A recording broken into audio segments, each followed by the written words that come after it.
Welcome to Preparing the Pine Belt, the show dedicated to severe weather. I'm Nick Lilia. During the next 30 minutes, we'll take a look back at severe weather of 2016 and what's ahead for 2017, as well as some tips to protect yourself when severe weather strikes. I'm not alone, though. The WDAM First Alert Weather Team includes forecaster Rex Thompson and meteorologist Patrick Bigby. Rex's passion for weather started with the classic movie The Wizard of Oz, of course, because of the tornado.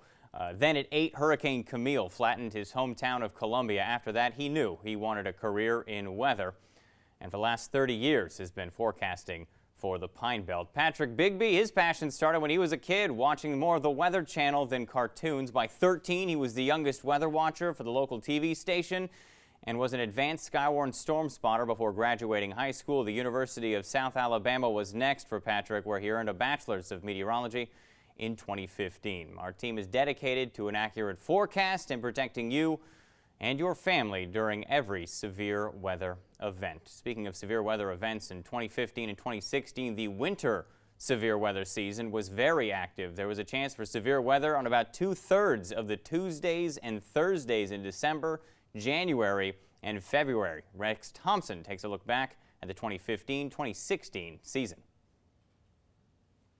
The severe weather season really picked up on Christmas Day. A brief EF0 tornado with wind estimated at 80 miles per hour moved through Smith County, damaging a chicken house. 2 days later, an EF1 tornado moved through Seminary in Covington County. This tornado had winds around 95 miles per hour and was on the ground for almost 6 miles.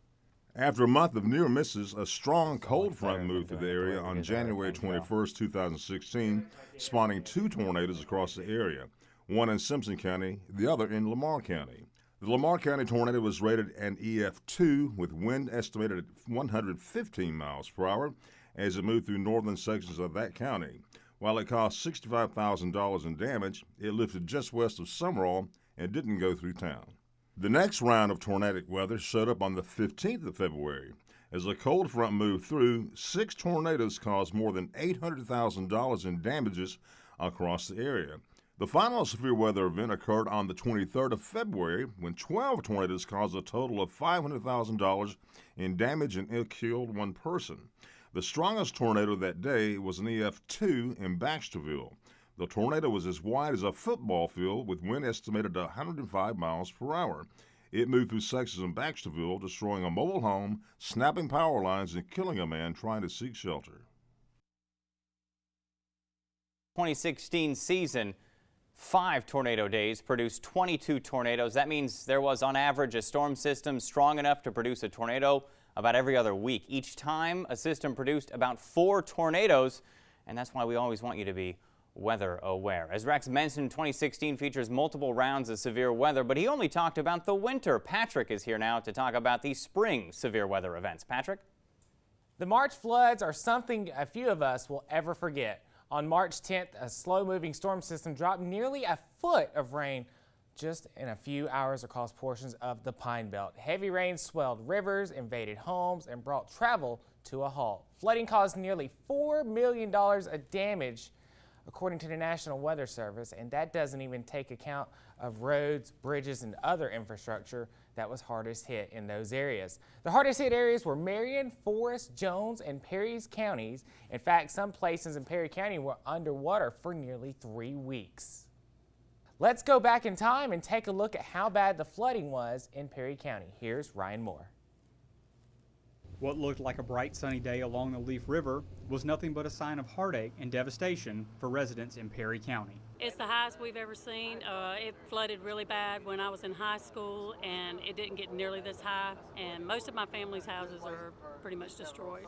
The river hit its crest in New Augusta at just over 31 feet, and Perry County Sheriff Mitch Noble said it's something he's never seen before. What I've been told back in 1974 that they had a flood that was equivalent to this one, but since in my lifetime this is one of the worst floods that I've seen. The large parts of the county that are most affected are on and near the banks of the Leaf River, from fishing camps to homes to campers. We're looking at over 100 homes, and is what until all the water recedes, we can't get a fair estimate on how many homes are destroyed or how many properties have water in them.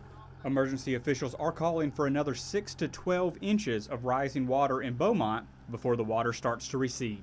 The original thing that we heard was it was going to crest at 29 foot, and then when they said 32 and a half, we all just started scrambling. We had people bring in blocks for us to block up furniture, and everybody just started getting out all the clothes, blankets, what food they can to evacuate. We opened a shelter at Perry Central High School. Red Cross is manning that shelter, and it remains open at this time. So anybody that's out of a home due to floods, they're more than welcome to go up to Perry Central High School at the gymnasium, and assistance will be provided by Red Cross. On March 17th, portions of the Pine Belt experienced baseball-sized hail. WDAM's Ryan Moore followed the storm as it formed in Marion County near Morgantown and moved southeast towards Purvis in Lamar County. Ryan captured this video just northwest of Purvis as it dropped baseball-sized hail just outside of town. Hail isn't unheard of in the Pine Belt, but tennis ball size hail is another story. That's the biggest hail I've ever seen. It's huge. Photos captured right on the heels of the storm looked like something from a winter snowstorm, but in reality, it was a spring hailstorm. The way it was. I heard what sounded like rain, and I come outside and it was hailing really bad. It was like golf ball size hail. And it covered up your whole yard? Yes, it looked like snow. It's huge. It was big hail. I heard somebody told me that 2 guys got their windows busted out by some baseball sized.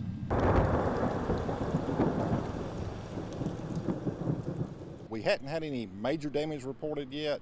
I'm sure we're going to have some roof damage and some car damage in certain places of the county.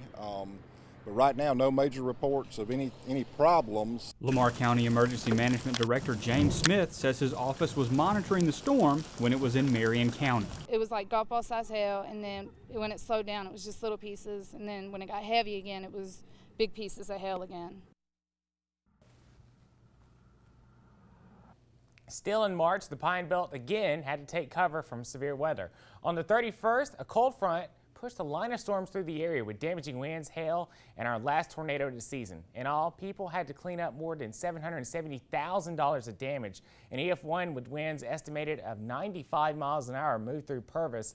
While it was only on the ground for about a mile and a half, it was still able to damage a roof on an elementary school while kids were inside.